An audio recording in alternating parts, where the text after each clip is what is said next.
Hello everyone, welcome to বেগুনি academy. বেগুনি একাডেমিতে তোমাদের সকলকে স্বাগত জানাই। তো আজ আমরা দেখতে চলেছি West Bengal food and supplier ডিপার্টমেন্টে কিন্তু বড় সড়ো একটা নিয়োগ হতে চলেছে।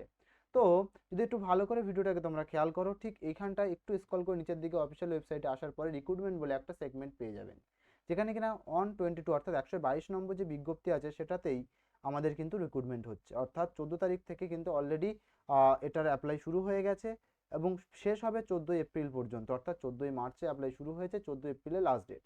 তো এইখানে যে নোটিফিকেশান লিঙ্ক আছে, এখানে যদি ক্লিক করেন আপনারা দেখতে পাবেন এখানে একটা এই পুরো নোটিফিকেশানটা অর্থাৎ এই বিজ্ঞপ্তিটার একটা পুরো ইংলিশে নোটিফিকেশান দেওয়া আছে। তো এই বিজ্ঞপ্তিতে যা যা আছে আমি ডিটেলসে আপনাদের জন্য বাংলাতে হাজির করেছি এই স্লাইডের মাধ্যমে। তো চলুন দেখে নেওয়া যাক। তো পরবর্তীতে আমরা অ্যাপ্লাই করব কিভাবে, সমস্ত কিছু সম্বন্ধে দেখবো এই ভিডিওতে। তো সবাইকে আবারও ওয়েলকাম টু বেগুনি একাডেমি, এবং যারা এখনও চ্যানেলটাতে লাইক এবং সাবস্ক্রাইব করেন নতুন হয়ে থাকলে করে নেবেন। চলুন আজকের ভিডিওটা শুরু করা যাক। পশ্চিমবঙ্গের খাদ্য দপ্তরে ডেটা এন্ট্রি অপারেটর পদে কিন্তু নিয়োগ হতে চলেছে। আমরা ইতিমধ্যে অলরেডি ওয়েবসাইট থেকেই আমরা জানতে পেরে গেছি। আবেদন ফি এখানে কি আছে, আবেদন ফি সম্পূর্ণ বিনামূল্যে, অর্থাৎ এখানে কোনো রকম আবেদন ফি লাগবেই না। আপনি যে কোনো ক্যাটাগরির হন না কেন, কোনো রকম আবেদন ফি লাগছে না। তাহলে স্যার এখানে কি কোনো পরীক্ষা হবে? এখানে কোনো লিখিত পরীক্ষা নেই। তাহলে স্যার লিখিত পরীক্ষা নেই, তার মানে এটা স্যার ফেক নয় তো? একেবারে অফিসিয়াল ওয়েবসাইট থেকে আপনাদেরকে দেখিয়েছি, তাই ফেক হওয়ার কোনো জায়গাও নেই। তাহলে স্যার কীভাবে রিক্রুটমেন্টটা হবে, রিক্রুটমেন্ট কীভাবে হবে এই পাশে আপনি যদি একটু দেখেন বুঝতে পারবেন। সরাসরি একাডেমিক স্কোরের ভিত্তিতে কিন্তু পরীক্ষাটা কোনো রকম লিখিত পরীক্ষা হবে না, একাডেমিক স্কোরের ভিত্তিতেই কিন্তু রিক্রুটমেন্ট হতে চলেছে। শুধুমাত্র একাডেমিক স্কোর একেবারেই নয়, আরও আছে। চলুন আস্তে আস্তে পরবর্তী স্লাইডগুলোতে আমরা জানতে পারবো।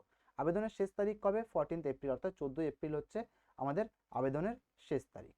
পরবর্তী পেজ আপনাকে জানাবে যে এখানে আপনার অ্যাপ্লিকেশন বা অ্যাপ্লাইয়ের জন্য আপনার কোয়ালিফিকেশান কি লাগবে, বা এখানে আপনি কি আবেদন করতে পারবেন, আবেদনের যোগ্য, সেই সমস্ত বিষয় সম্বন্ধে। বয়সসীমা কি লাগবে? বয়সসীমা লাগবে 21, অর্থাৎ 21 থেকে 35 বছর পর্যন্ত। মাথায় রাখবেন 18 থেকে নয়, 21 থেকে 35 বছর পর্যন্ত। অর্থাৎ আপনি যদি 21 বছর বয়সী হয়ে থাকেন এবং 35 বছরের মধ্যে হয়ে থাকেন 1 মার্চ অনুসারে, অর্থাৎ 1 মার্চ অনুসারে, তাহলে কিন্তু আপনি আবেদন করতে পারবেন। শিক্ষাগত যোগ্যতা যে কোনো শাখায় গ্রাজুয়েশন, অর্থাৎ আর্টস, সায়েন্স, কমার্স যে কোনো শাখায় আপনি যদি স্নাতক পাস করে থাকেন বা গ্রাজুয়েশন পাস করে থাকেন তাহলে কিন্তু আপনি অ্যাপ্লাই করতে পারবেন। কম্পিউটারের দক্ষতা অবশ্যই লাগবে, যেহেতু ডাটা এন্ট্রি পদে নিয়োগ চলছে, তাই বেসিক কম্পিউটার আপনার আপনি জানলে তাহলে আপনি অ্যাপ্লাই করতে পারবেন। এবং অ্যাপ্লিকেশন শুধু করতে গেলে আপনার সার্টিফিকেটের প্রয়োজন হবে, যেহেতু এটা ডাটা এন্ট্রি অপারেটরের পোস্ট, তাই আপনার 3 মাস, 4 মাস এবং 6 মাস বিভিন্ন, এই যে 3 মাসের কোর্স হলেও আপনি অ্যাপ্লাই করতে পারবেন, 4 মাসের কোর্স হলেও পারবেন, 6 মাসের সার্টিফিকেট হলেও অ্যাপ্লাই করতে পারবেন। পরবর্তী আপনি যদি একটু খেয়াল করেন ভালো করে, ভৌগোলিক যোগ্যতা কী কী লাগবে, অর্থাৎ পশ্চিমবঙ্গের 23টি জেলা ছাড়াও আর পাশাপাশি আসাম, ত্রিপুরা ও ঝাড়খণ্ডের প্রার্থীরাও কিন্তু এর জন্য বা এই পরীক্ষার জন্য অ্যাপ্লিকেবেল, অর্থাৎ এনারাও অ্যাপ্লাই করতে পারবেন। এখানে স্যার শুধুমাত্র কি ছেলেরা অ্যাপ্লাই করতে পারবে? একেবারেই নয়, ছেলে মেয়ে উভয়ই অ্যাপ্লাই করতে পারবেন এই পোস্টটার জন্য। তাহলে আশা করছি বুঝে গেলাম আমরা আমাদের যোগ্যতা কি কি প্রয়োজন। ইতিমধ্যে তোমরা যা যা কে কোন জেলা থেকে দেখছো একটু কমেন্ট সেকশন জানাতে ভুলবে না। কমেন্ট সেকশন জানিয়ে যেও কে কোন জেলা থেকে দেখছো। ওকে। পরবর্তী কাজের দৈনন্দিন রূপরেখা, অর্থাৎ এখানে তাহলে স্যার যদি আপনি জবটা পেয়ে যাই অ্যাপ্লাইয়ের পরে, তাহলে আমার কি কাজ করতে হবে, এটা সবচেয়ে বড় ফ্যাক্টর। কি কাজ করতে হবে? আপনাকে প্রতিদিন মার্কেট ভিজিট করতে হবে, অর্থাৎ ফিজিক্যালি আপনাকে কিন্তু মার্কেট ভিজিট করতে হবে। এবং তার প্রথমত দেখুন যেটা অ্যানালিসিস বলে একটা কিন্তু জায়গা বা পয়েন্ট ওনারা দিয়ে রেখেছেন, ডেটার কমপ্লিকেশন এবং হেড অফিসের জন্য MIS রিপোর্ট তৈরি করতে হবে।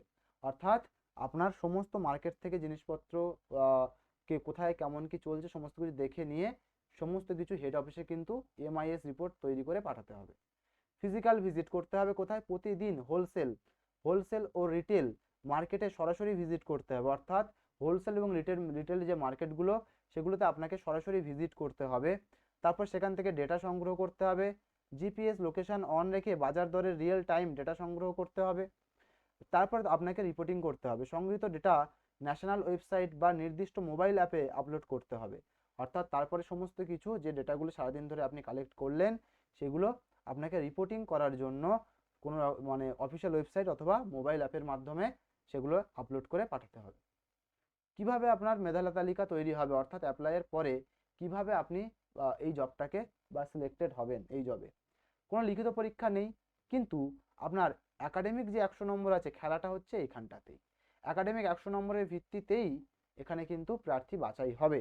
অর্থাৎ আপনি যদি মাধ্যমিকে 30% বা তার ঊর্ধ্বে পেয়ে থাকেন, আপনি যদি গ্রাজুয়েশনে 40% বা তার ঊর্ধ্বে পেয়ে থাকেন, আর উচ্চ মাধ্যমিকে যদি আপনি 30% পেয়ে থাকেন, তার মানে বুঝতেই পারছেন 100%-এর মধ্যে 30% মানে 30 মার্কস, এবং 40% মানে 40 মার্কস, এবং 30% মানে 30 মার্কস। ওকে, তো তাহলে কিন্তু আপনারা আবেদন করতে পারবেন। খেলাটা শুরু হচ্ছে এই জায়গাটাতেই, অর্থাৎ গ্র্যাজুয়েশনটাই আপনাদের মধ্যে কিন্তু ডিফারেন্সিয়েশন তৈরি করবে। গ্র্যাজুয়েশনের নম্বর এই নিয়োগের সবচেয়ে বড় পার্থক্য গড়ে দেবে, কারণ এটির মোর স্কোর 40% বহন করে, এবং যার গ্র্যাজুয়েশনের মার্কস যত ভালো আছে তারা কিন্তু সেইভাবে অগ্রাধিকার পাবে। এইভাবে কিন্তু মেরিট লিস্টটা তৈরি হবে। পরবর্তী যদি আবারও দেখি নির্বাচন পদ্ধতি ধাপে ধাপে পরপর কি কি ধাপ নিয়ে নির্বাচন পদ্ধতিটা চলবে, তাহলে প্রথমেই আসছে আমাদের, প্রথমে আমরা বা যারা যারা অ্যাপ্লিকেন্ট তারা আবেদন করবে।